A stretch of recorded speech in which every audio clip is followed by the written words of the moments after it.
Alright, what we're going to do is look at how to create the square root of 2 on Desmos, or how to construct it. And so we're going to go to teacher.desmos.com. So once you're here, you're going to go over to the math tools right in the center there and click on geometry tool.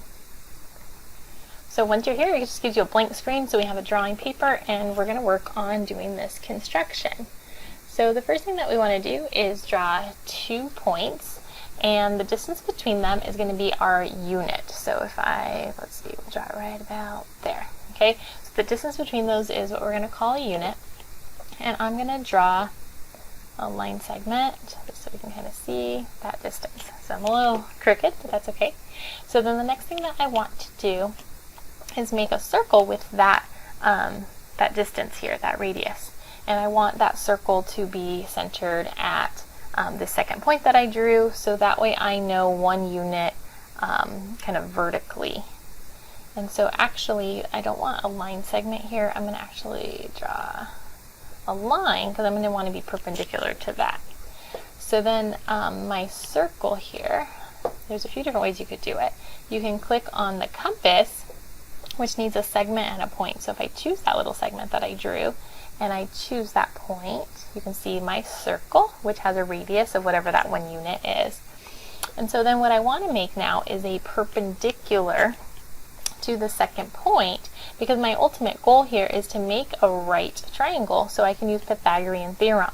And if I have a distance of 1 on the bottom, on the base, and then 1 as the vertical height, Pythagorean theorem says 1 squared plus 1 squared will be 2, and 2 will equal the hypotenuse squared.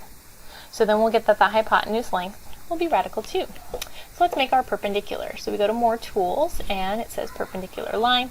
And so we want to choose the line we want to be perpendicular to. So I'm going to choose that blue line, and you can kind of scroll this back and forth. I want it perpendicular to this point. And so then I want to identify that point of intersection right at the top where that circle and that perpendicular line meet. And then I'll draw a line segment between that first point drawn and that one on that perpendicular. And so I've created that little planning triangle, which has this 90-degree angle because we're perpendicular, and it satisfies, like we said, the Pythagorean theorem. So I know that line segment length here is square root of 2. So now I want to construct a circle with that radius. So I'm going to use the compass again. I'm going to choose that hypotenuse for my radius, and my center will be that first starting point. And so you can see that this distance is square root 2. It's going to be that distance all the way down here. And so what we have just found is our square root of 2 right here.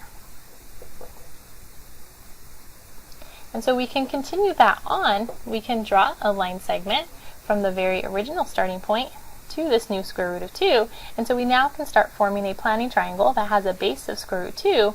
And now we'll also want to go up by 1.